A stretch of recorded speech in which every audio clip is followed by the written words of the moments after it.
यकीन ही नहीं हो रहा कि हमने सिर्फ 1.5 हफ्ते के अंदर कन्या पूजन के लिए इतने सारे पैसे जोड़ लिए हैं। इससे तो हम अच्छे से कन्या पूजन बना सकते हैं। साल की कन्या पूजन अब तक की हमारी सबसे अच्छी कन्या पूजन होगी। पांचों बहुएं कन्या पूजन का सामान लेने के लिए मार्केट जाती हैं और सारा सामान ले लेती हैं। लेकिन जैसे ही वो कन्या को खिलाने के लिए प्लेट देने जाती हैं, तो हर दुकान में प्लेट्स खत्म हो चुकी होती हैं और स्टील की प्लेट्स काफी ज्यादा महंगी होती हैं। नवरात्रि की वजह से सारी प्लास्टिक की प्लेट खत्म हो गई और स्टील की एक प्लेट 300-400 रुपए से कम नहीं है। अब हम कन्याओं को खाना किसमें खिलाएंगे? पांचों बहुएं कन्या को खाना खिलाने के लिए प्लेट को लेकर काफी परेशान होती हैं कि तभी रश्मि को कुछ याद आता है। उमा, तुम्हें याद है जब हम फूल लेने के लिए जंगल जाते थे तो वहाँ पर बहुत बड़े बड़े केले के पेड़ भी थे। केले के पेड़ के पत्ते काफी बड़े होते हैं और पुराने समय में लोग केले के पत्तों में ही तो खाना खाते थे। अगर हम भी केले के पत्तों में ही कन्याओं को भोजन परोसे तो? हाँ, हम ऐसा कर सकते हैं। आज भी कई जगह पर कन्याओं को ऐसे पत्तों में ही खाना खिलाया जाता है। दोनों बहू आकर जंगल से ढेर सारे बड़े बड़े केले के पत्ते इकट्ठा कर लेती हैं और उन्हें घर लाकर उन्हें अच्छे से साफ कर लेती हैं और एक से एक जुगाड़ के साथ वो अपनी सभी परेशानी को खत्म कर देती हैं।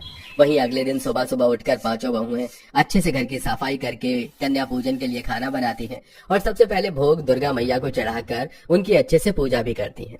दुर्गा मैया की तो पूजा हो गई, अब जल्दी से कन्या पूजन के लिए कन्या को भी बुलाकर ले आते हैं। पांचों बहुएं जाती तो 9 कन्याओं को बुलाने के लिए हैं, लेकिन वो 25-30 कन्याएं लेकर आती हैं और सबको अच्छे से बैठाकर उनके पैर धोकर तिलक लगाकर माता रानी की चुन्नी भी उड़ाती हैं और अब पांचों बहुएं एक एक सभी कन्याओं को भोजन परोसने लगती हैं। बच्चों, कैसा लग रहा है तुम्हें खाना? मिर्च मसाले ठीक है ना? आंटी, आपने बहुत अच्छा खाना बनाया। अभी तक हम जिन जिन घरों में कन्या पूजन के लिए गए हैं, हमने तो बस सबसे अच्छा खाना आपके घर का ही लगा है। सभी कन्याओं को खाना पसंद आता देख पांचों बहुएं काफी ज्यादा खुश होती हैं, जिसके बाद वो सभी कन्याओं को पेट भर खाना खिलाती हैं और तोहफे के रूप में किसी को चुनरी तो किसी को किताब पेंसिल देकर उनके पैर छूकर उनसे आशीर्वाद लेती हैं। सभी कन्याओं के जाने के बाद अब सभी बहुएं अपने अपने पतियों के साथ बैठकर कन्या भोजन खाने लगती हैं। मुझे लगा नहीं था कि इस बार हमारे घर में इतनी अच्छी कन्या पूजन होगी।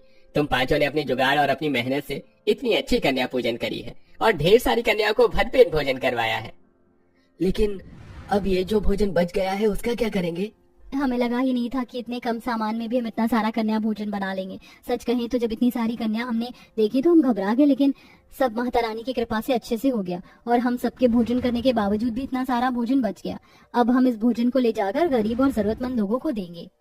पांचों बहुएं कन्या पूजन के बचे हुए सारे खानों को ले जाकर गरीब और जरूरतमंद लोगों में बांट देती हैं, जिसके चलते कई लोगों की दुआएं होने लगती हैं। इसी के साथ पांचों बहुएं अपने जुगाड़ को जारी रखती हैं और साल भर इसी जुगाड़ के चलते वो काफी अच्छे पैसे इकट्ठा कर लेती हैं और हर साल कन्या पूजन के साथ साथ वो गरीब और जरूरतमंद लोगों